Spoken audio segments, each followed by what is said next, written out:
everyone. Welcome back. Today, I have with me a longtime internet friend, first time interview, and we're finally actually connecting in person, Blair Glaser. And we're going to talk today about how leadership roles, yes, the ones from the boardroom, can actually help you become a better partner, communicator, and even co-parent during and after divorce. So listen up. Um, Stay tuned for how this actually weaves into all the stuff that we normally talk about. So Blair is a recovering psychotherapist, an executive leadership coach, and organizational development consultant. Over the course of 30 years, she has guided women, couples, veterans, urban youth, and executives and teams in nonprofits and Fortune 500 companies alike through her unique mentoring process. There's so much more to say about Blair and her expertise, but I'm going to just turn the mic over to the two of us so we can talk about it rather than me just talking about it. Blair, I'm thank down for you. that. Let's get Yes, into it. let's do it. Thank you so much for being here. I'm so excited. Thank you for giving me the opportunity to talk about something that, as we discussed, was once very big part of my practice. Yeah. And then as I got more and more involved with executives and teams, I stopped seeing individuals and couples with the same frequency. And so you're inviting me back into a really powerful piece of thought leadership that I've kind of abandoned, and now it's time to resurrect. And this is really about using leadership in love. I used it in the search for love. I use it in my current marriage. And it has been an incredible thing to model my relationship on.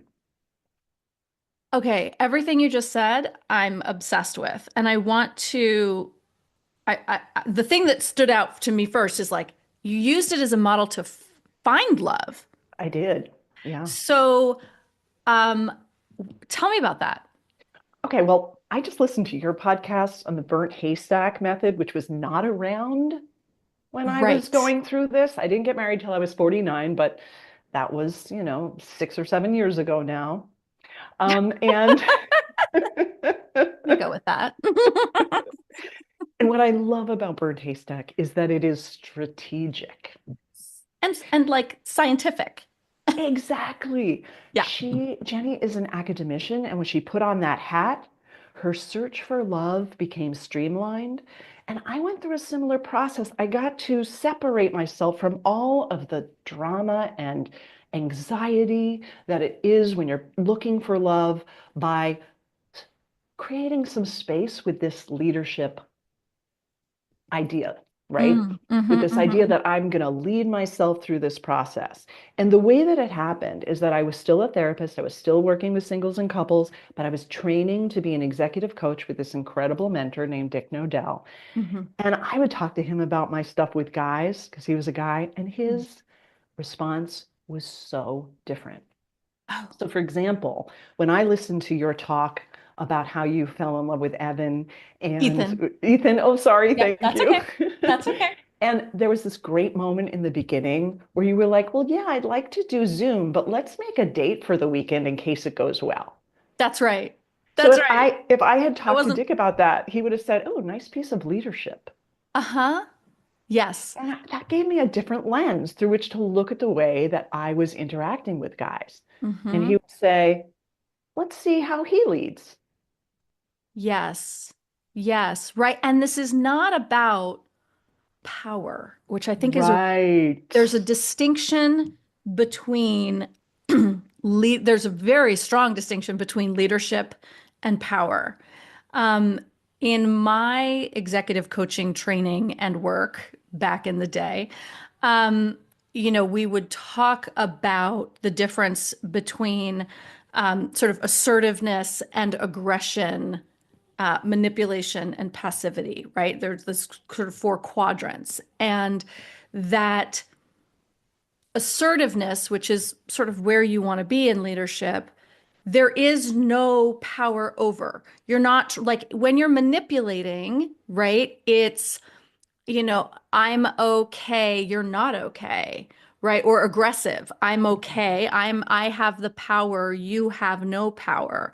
If it's manipulative, I might be working a power like, well, I don't know if I really have power, but really what you're doing is creating the power dynamic, right? Mhm. And Mhm. with passive, it's I am not okay, you're okay. I don't know, maybe you could do this for me, right? But with Yeah, assertiveness, it's like, no, I'm okay and you're okay. that's right. We're all on the same playing field here and we all have the same goal, so let's work together to achieve it. Which in dating, right, with Ethan, so there wasn't like I took the lead in saying, "Hey, let's listen, I'm interested. Hmm. So I'm pretty sure this is going to go well. So if this is going to go well, let's make a plan." Which he loved, by the way. He was like, "Oh Hmm. shit, okay," because he knew exactly where he stood at that moment. Exactly. That is good leadership. Right. It And gives other then, people the freedom to be mhm, themselves and to co-lead.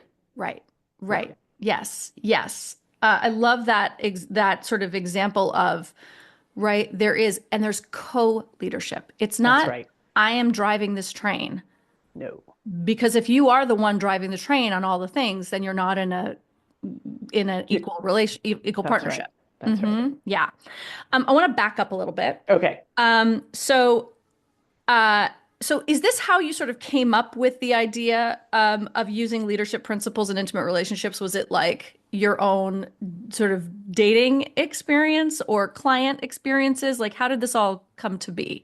Okay, so when I would talk to Dick about guys and he would use language like that, it got my senses fired up as to, oh, wait a second, there's a different lens through which I can look at relationship dynamics, not just psychotherapy. And that was so freeing for me. Okay. Yes. So I'll give you an example. Like I was dating this guy and things were going fantastic. And I got a little nervous at one point, and Dick was like, don't worry about it. Your task right now is to have fun. Yeah. What a And I was like, concept. what a concept. I have a task and it's to just have fun and to let myself fall. Isn't that fantastic? Yeah. Maybe about 4 months later, there was a real issue that I was concerned about. And, my girlfriends were all in on it. Is he a narcissist? Is this, like all of the Mhm. things. And he was Mhm. just like, yeah, well, your task in this phase, and I love this fact that he used phase, is to be in the relationship and questioning it at the same time. Yes. Right. And that's often what I was helping leaders do, right? Like they would try a new strategy and I'd be like, you don't know if it works yet. This is research and development. You're going to pivot when you get all the information. I don't know if that makes sense, if that was too Hmm. big, broad of a jump. But No, so no, it was no. an easy skill to Yes, I translate. love the idea. It's I'm going to be in it, but I'm also keeping an objective eye on what's happening, right? I'm not immersed in it. I'm not drowning in it. I'm not losing myself in it. I'm keeping an objective eye on it. I'm watching it unfold as I'm in it, which is That's right. a very, I think, takes a lot of emotional intelligence and maturity to be able to do, especially if you feel like you're falling in love with somebody and you really want to be in it and you don't want to see those red flags or that objective, right? Like, you can see things about, and by the way, you can see things about people that you don't love or, that you're like, and still be with them because Newsflash, you will because you we're all will. human. That's right. Exactly. Exactly. Yeah. It was Mm-hmm. just to have a task was so freeing Mm-hmm. for me. It wasn't like I Mm-hmm. wasn't freaking out. There were moments of emotional upheaval and all those things, but I had something to return to, which was just like, oh, yeah, this is what I'm supposed to be doing right now. This is Yeah. normal. I don't have to have all the alarm bells going off It's unless they just do, like, unless, right. right. But it's also like, okay, we're putting a pin in this piece of information. That's right. And then maybe we'll put a pin in another piece of information and we'll just kind of Exactly. keep going like that. That's right. And then Yeah. you know. So then I'll tell you the last piece that really got me to start to transition this thinking into my work with couples. And that was that I was with somebody for 2 years. I was in my early 40s. The window was closing on the family thing. We both wanted the family, or so I thought. But Mhm. after 2 years, we really were not seemingly on the same page. This was a great guy. My friends loved him. I still love him. We're very close. And I was into the attachment theory thing, and I was looking at my anxious attachment and his avoid, and we went to therapy. And all of a sudden, I talked to him about what's your vision for your relationship, for our relationship? Hmm. His vision was to have somebody there, sort of metaphorically in the next room doing their own thing. And then when we had free time, we would hang out, which is what we did well. That was not my vision for relationship. I wanted a co-pilot. I wanted someone who wanted to be engaged in creating our lives separately and together, making Sure. plans, moving forward, being Mhm. able to have interesting conversations about what we were doing together. Yeah. And that was how I was able to let go and move on. It wasn't about behavior. It really became about vision. Sure. So then when couples were in their bicker fest in my room, I'd just interrupt them and be like, what's your vision for your relationship?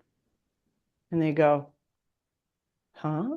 Mhm. Didn't you hear what I just said? She did that. And I'd be like, yeah, yeah, we'll get back to it. Just what's your vision? And they were like, most of them didn't have one. Sure. Right. Most of us don't. That's right. Right? Yep. Hmm. And some of them did. But then we would start to look at, well, if that was your vision, what happened? Like, what's keeping you from it? And it was a way to bring everybody on the same page. Hmm.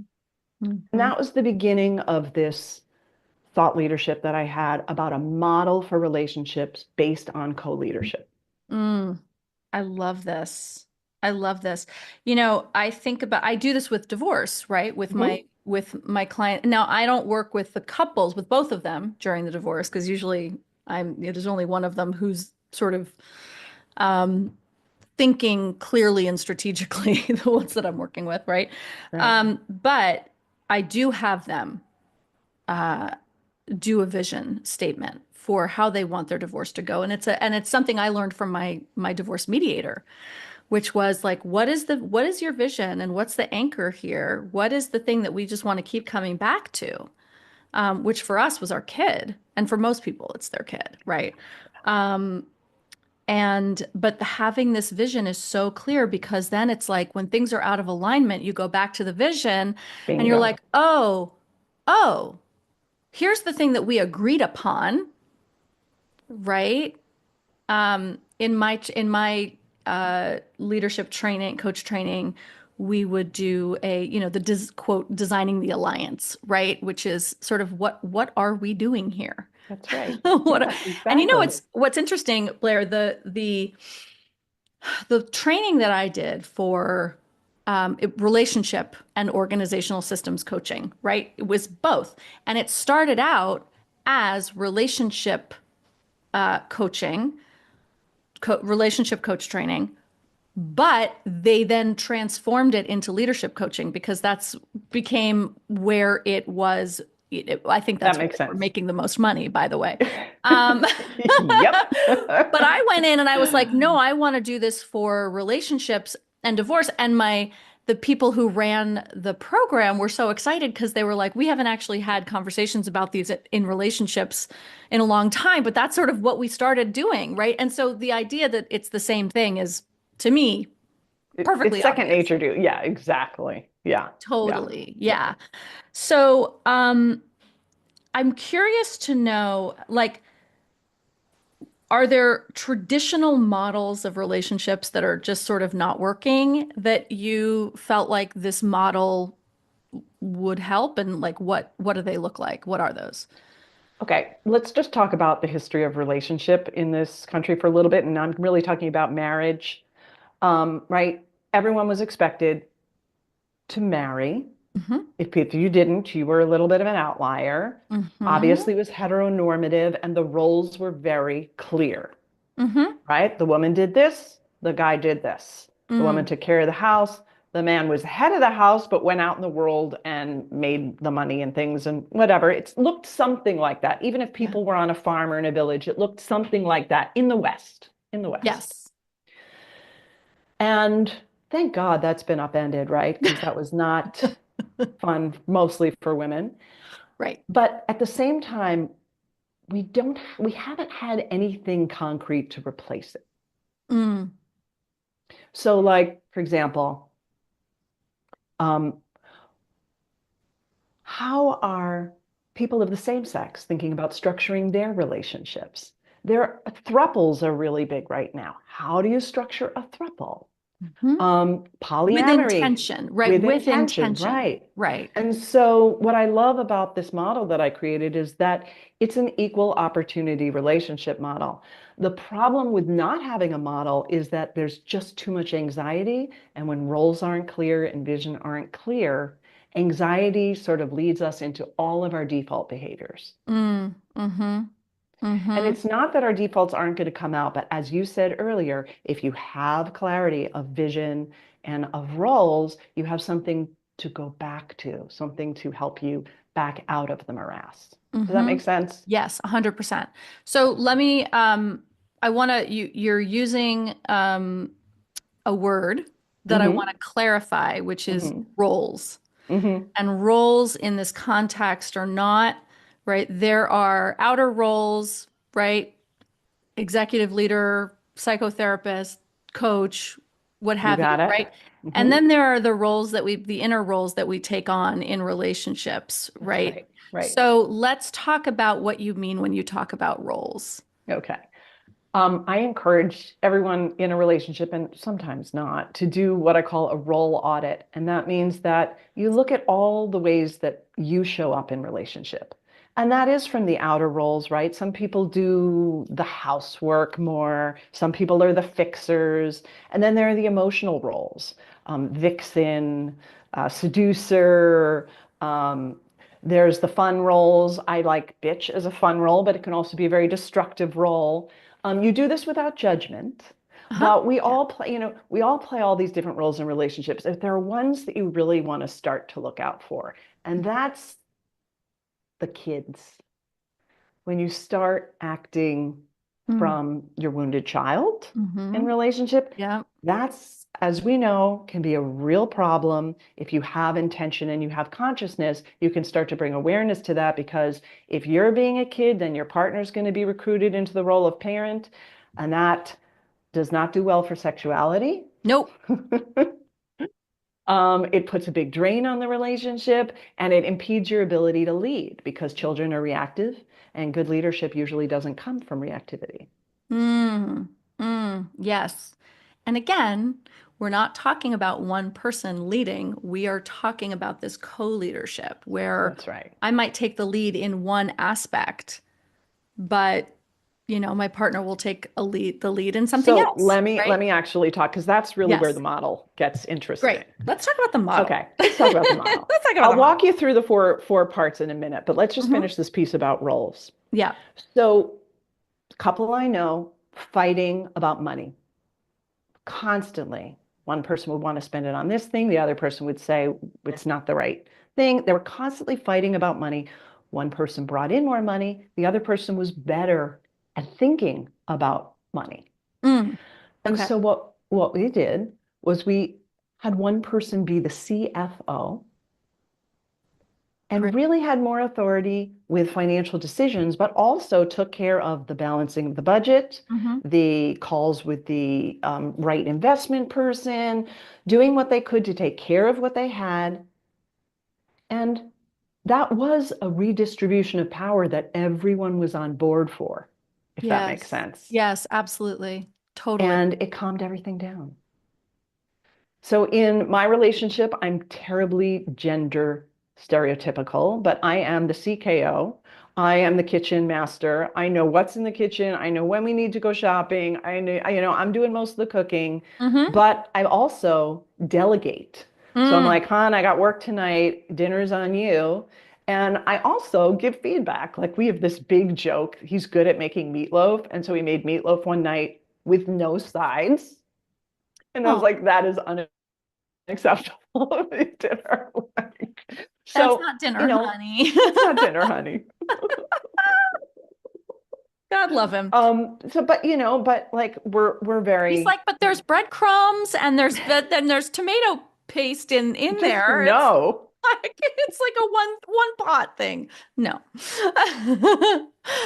Yes. Right. And But so, and in your relationship, it is mhm, established that you can give feedback, that's right. right? Exactly. Like it's been Exactly. established. That's right. It has been established, and he has other areas of the relationship where he's in charge, Mm-hmm. and I'm Mm-hmm. always deferring to him on what's going on with the house. That's just like he really knows stuff. If he suggests something, we figure it out because I trust him in that arena.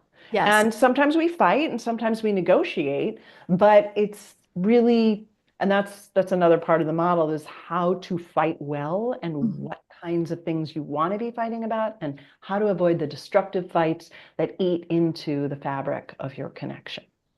So let's go through, The model. let's go through Okay. the model. We've First got part, 4 points. Yeah. four-part model. Mm-hmm. First point is co-creating a vision. And you do that by not only looking at what you want your life to look at, but how you want to feel in the day to day,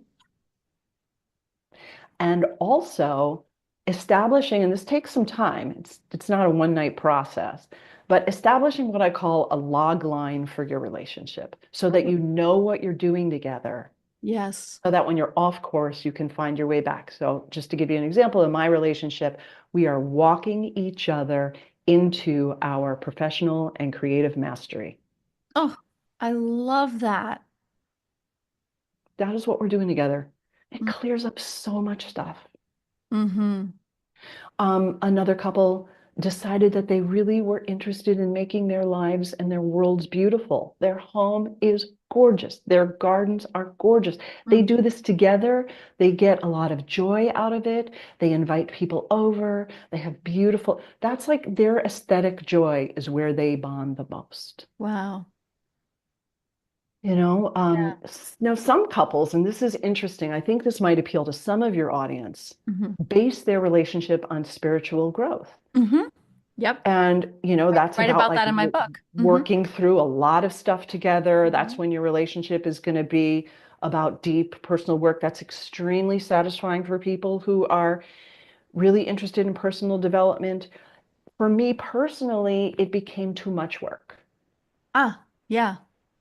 I wanted to start having more fun. Uh-huh. Yes. Well, yes. Uh-huh. I get that. Totally. Or maybe it just was a different phase of my life when it was more fun. I don't know. It's hard to Yes. say. I mean, this is But from a woman who lived in an ashram, by the way. So yes, I lived in an ashram, this yes. is not like, someone who's shying away from spiritual work. That's right. That's right. Yeah. That's right.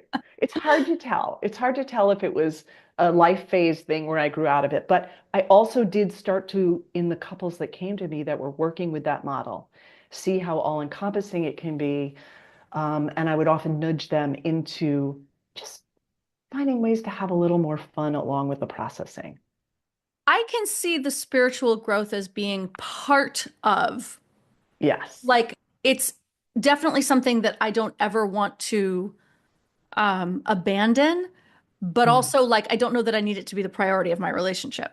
Right, right, Yeah. right. And so when you have this vision for the relationship, the thing that it's based on, it's not like you don't create a gorgeous life together and have fun and do all the things, Mm-hmm, but mm-hmm, hmm. and so the first part is the vision. Yeah. The second part is that you distribute power through roles Hmm. There we are. consciously, as I was saying, so that, most people in relationship, they just default. And that's fine. If one person does more housework and one person does more financial planning, like it's fine to default, but you can also, especially if you're fighting, just codify it Hmm. and Hmm. talk about the decision making and talk about who's taking the lead in that one particular area. Right. Yes. Right. So if there are, quote, battles in the finances, like you were just talking about with Exactly. that couple, Exactly. it really helped to give the role of CFO to one of them, and it clarified, oh, okay, that's my job. I don't have to worry about Exactly. this. Right. Hmm. Exactly. Exactly. Exactly. Hmm. Yeah. And that's a process as well.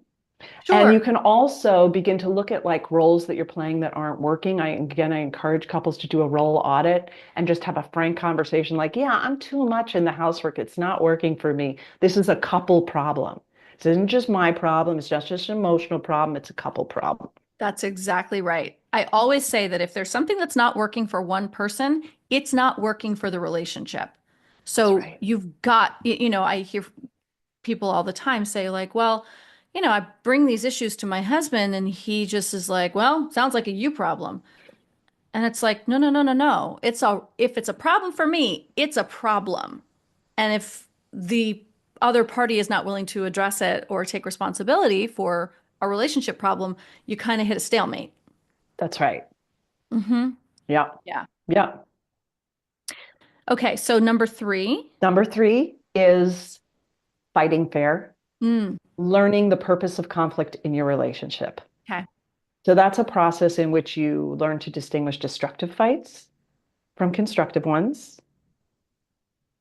Destructive ones always are in some kind of blame loop cycle Hmm. Hmm. where they're very hard to resolve, very hard to feel on the same team. Moments of that are fine, but when they're persistent in that way, it's probably destructive. Yes. And there's something about like, yes, I mean, I think I would say that, you've got, it's a perfect opportunity to bring in the four horsemen, Gottman's four horsemen, right? If it's Yes, yes, criticism, yes. defensiveness, stonewalling, or contempt, you're screwed. Exactly.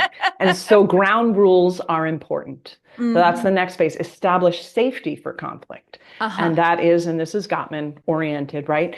Yeah, no name calling, no raising voices. Nothing really good can be negotiated with hot tempers. Yes. No globalizing, right? If you're saying, Always or here, never. always or Hmm. never, get clear on what those things are and what you're going to do when you notice them. You can take a walk around the block. Are you going to take 5 minutes? Are you going to revisit it tomorrow? Hmm. Like, really get clear on what the boundaries are, what the ground rules are, and then follow them. Yeah. Um, I want to ask you Yeah. about the idea of fighting, right? Fighting fair, Hmm. right? Because when I Hmm. hear the word fighting, I think of something very specific that feels toxic to me, right? Okay. Yep. And you mentioned before, like you and your husband fight, and I want to Hmm. know how do you define a fight? Okay. Good. Um, okay. Well, let me just say up front Hmm. that I do think that in a long-term partnership, there are moments that should be far and few between when a Hmm. storm comes through and you're in your worst selves and you Hmm. have a big blowout, and that's normal. Hmm. I do not, if your relationship has a lot of those, you're in trouble. Yeah. But so when I talk about fighting fear, like I also want to leave room for the fact, like sometimes you just can't. Like when we were in LA traffic and we got so enraged at each other that like he didn't even show up to the dinner that we went to. And now we laugh about this, but it was really hot and heated. If you Yeah. have one of those a year, one of those, it's okay. But that is not what we're talking about. When I talk about fighting, I'm talking about our car is not in good shape and we've got kids that we're toting around in something that's not safe. I think we should get a new one. And the fight could be about, but we really need this vacation. This is important too. Like, how do you fight about those things? Here's a fight that I've just heard with a couple that I think is really worth it. How do you talk about the relationship in front of your friends? Right? Like, I didn't like you said that. That embarrassed me. Hmm. That's a really important conflict to have. Right. Right. Okay. Yes. Um, trying to think of some others that are really Hmm. useful. Hmm. But you're going to have conflict. You're not going to be on the same page about things. Right. So, So to me, those feel like disagreements, right? I guess for agree. me, having come from a very toxic marriage where there was a lot of fighting, Fighting. Okay. fighting, which was not okay, right?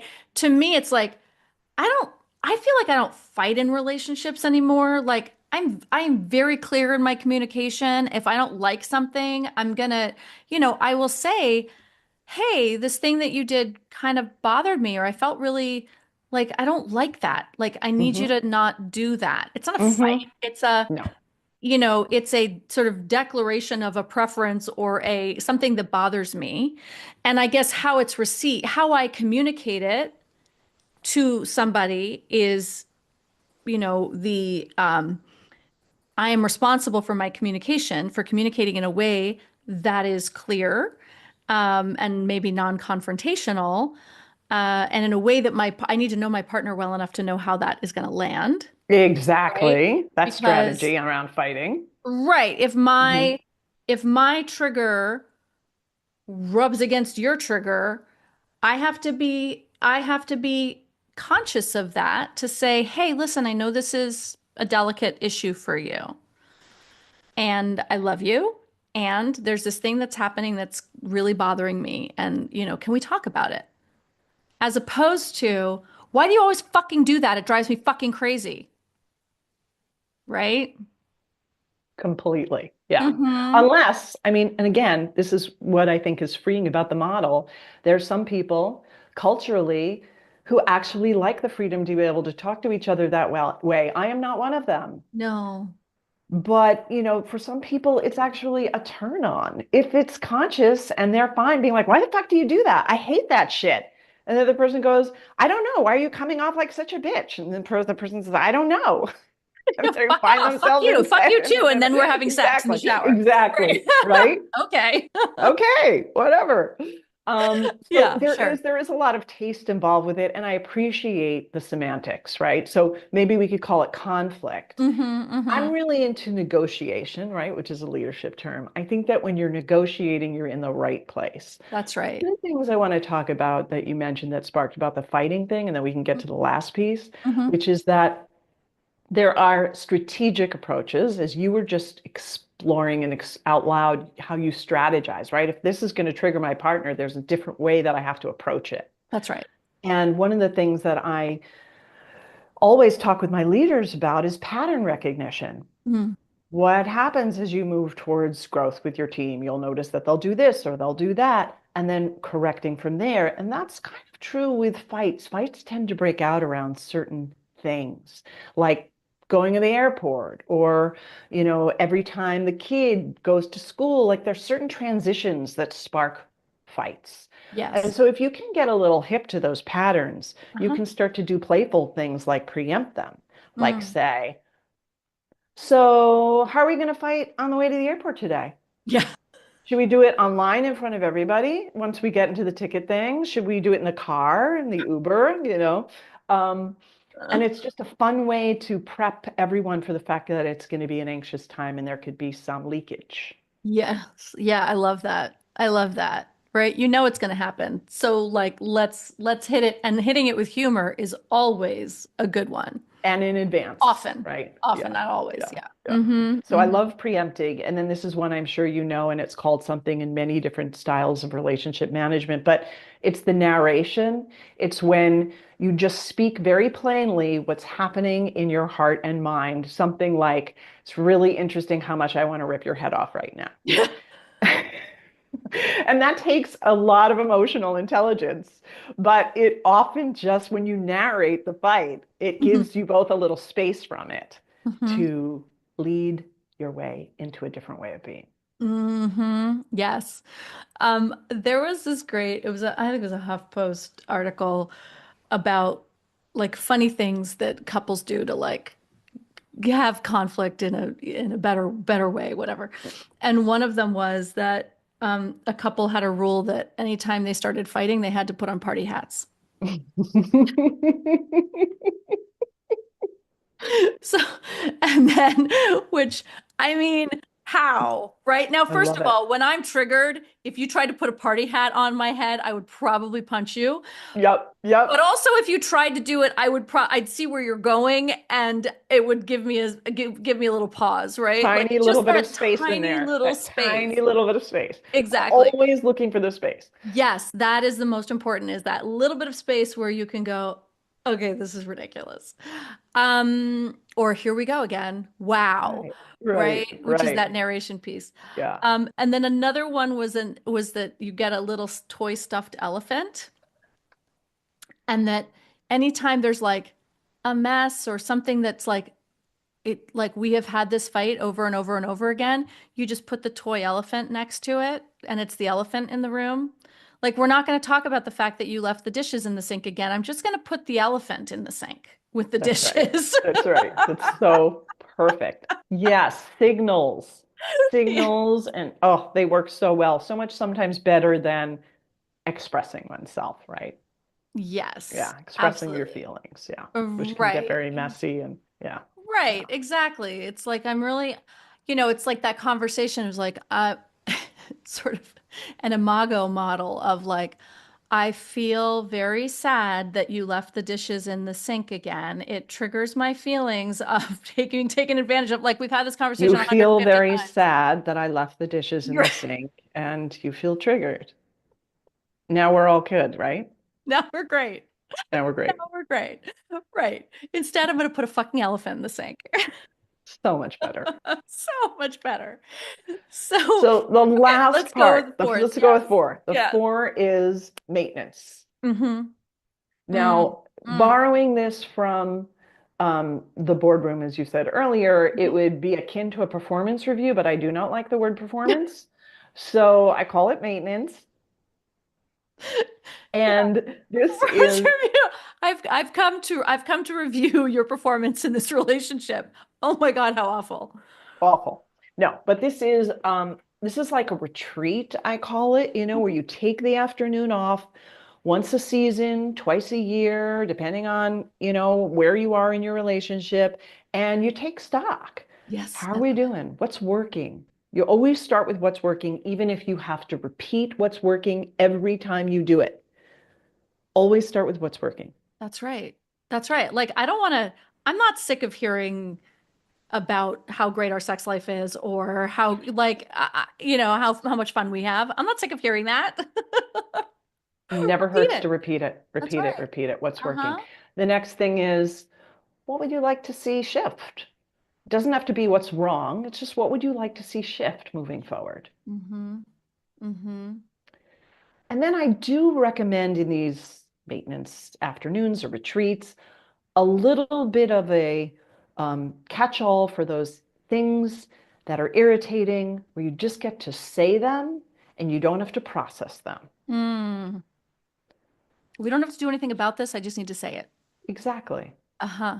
This could be something from your chewing drives me nuts to, I can't stand the fact that I'm always having to tell you to close the door or put the toilet seat. I mean, just these little things, they don't have to be processed. They just have to be heard and sort of silently accepted. And that's it. And Good. the thing that, Yep. like, if you're in a heterosexual or heteronormative relationship, like, Mhm. guys really can relate to this because it's like what you do with your car, right? You have to bring it in for service. You don't just let it run, run, run, run, run. Uh-huh. And so it's not, it sort of takes the burden off having to have conversations about your relationship all the time. There's certain things that you can kind of say, you know what? This is one of those that we can talk about in our maintenance, like in our State of the Union, is what I call them in my Mm-hmm. household. Mm-hmm. Yes. Um, Right. and and so in that way, you get a chance to regroup. Like a couple I just saw is really shifting because their kids are going to college. Yeah. So they got to revision. Like, what's our vision now? Well, we knew we were raising a family with particular values. That was what we were committed to. What are we doing now? That's right. And they got to have that retreat together, Yes. I love that. ask those questions. Yeah, And this is, I think this is sort of starting to point to something which is about shifting of roles and that's how right. roles change, That's especially right. in divorce, right? And this is where the vision statement, going back to the top of the model that I use, or that I suggest that my clients use with their partners, which is like, what works great about us that we want to actually now, import into this new phase of our relationship because we're getting divorced, but if we have kids, this relationship isn't over, right? I love that. And so, what do we do great together? What do we do best together? We are amazing co-parents. And so, and the intentionality of talking that through, of these shifting roles, it's like, okay, I'm no longer, uh, the CKO because I'm not in your kitchen, but, so we're not, that's not coming with us. Right. And the intentionality of those shifting roles in divorce, in the changing of a relationship, even if it's, right, empty nest, right? The relationship is changing now. The landscape in which we exist is changing now. How do we want to be in this new landscape? Yeah, and you're very lucky if you have someone willing to work with you in a team-like way, and you can talk about the different roles that you're going to take in the parenting now that the parenting isn't done in the same space. Yes, that's right. And it's like, let's say I was always the sick the nurse that was like doing the like nursing was always mine. Well, Mhm. now if we're getting divorced, I'm not gonna be there when they're sick. So do I need to teach you how I nurse? If we are clear on the relationships, if you're clear on the roles that you've taken on thus far in the relationship, and in the system, Hmm. then we can intentionally break those apart and be like, oh shit, you're actually going to have to play the role of nurse when the kids are sick in your care. So let me, are you interested What in do you need hearing from me how I around do that? it? Yeah. Right, Yeah, exactly. exactly. Yeah. Right. What do you need from me around that? Hmm. Yeah. And if, Hmm. I wish everyone could do this. I wish that everybody had the emotional intelligence to put their emotional baggage aside and their ego and all of their whatever shit is going on, the pain, suffering, all of that, which is, by the way, one of the top reasons I always say, like, don't rush this process. Get through the emotional turmoil of it so that you can then put on your emotional intelligence thinking cap and go, okay, what do we need to do? Yes. Right? Yes. Exactly. And what's so interesting about what you just said is that that is really the job of a leader. Leaders that I work with get so provoked by staff, by clients, by other organizations that do the same thing. And they do not, literally do not have the time to Yeah. act out their responses. They have to use those responses as data for how to proceed. Mm. That is a lot of what I spend time doing with them. And if we can borrow from that, when you have a big team that depends on you and you're being paid, there's a lot more incentive to get over yourself that we don't apply to the home. And if we can transfer that, and then, but I'm with you. I really wish that people had more will and skill and would seek more help in doing that, Yeah. reducing their addiction to their own issues and putting the task first. Right. And our task now is to raise these kids That's right. with love and support and put our own feelings and shit aside. Or, Right. take it to your That's right. therapist, take it to your Right. coach, Exactly. take it where it's Exactly. appropriate. Right. Yeah. Hmm. Yeah. Um, is there anything else that you want to sort of share on this, especially as it pertains maybe to divorcing? I mean, I think that Yeah. Yeah. Yeah. this is so great because I feel like it covers so many aspects. Like people are gonna start dating again, and like, what does that look like? And That's right. right. But this applies to everything. I was really thinking about this for your audience and how they can start to think about shaping the next relationship they want. And they can start with their own visioning of how they want to feel and what they want it to look like.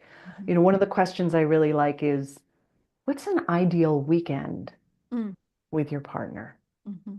What does that look like? What does it Yeah. feel like? It'll Mhm. give you a lot of information about how you want to spend your time, the quality of conversations, what's fun for you.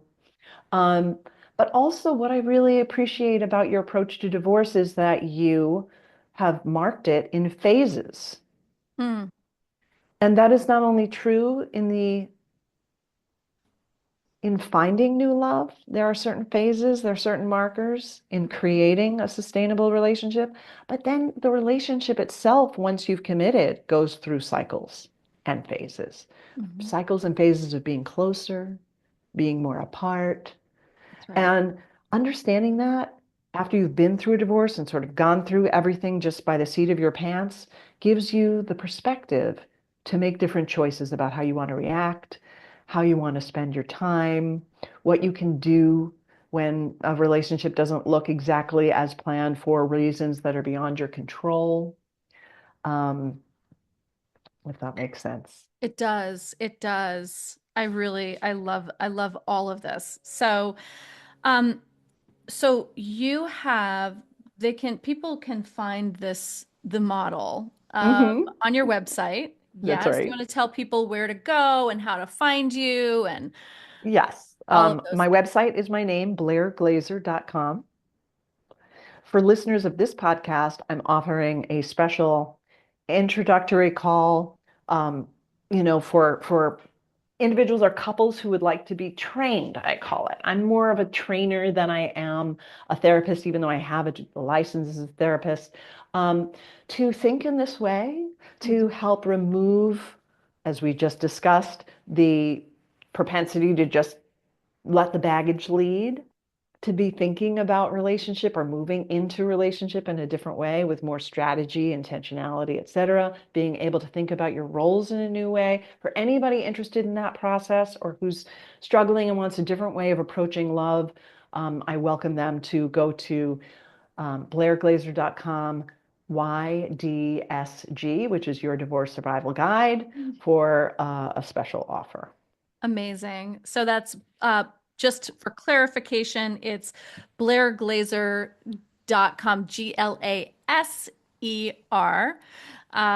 .com/YDSG. Blair, I love this conversation. I want to have more of them with you.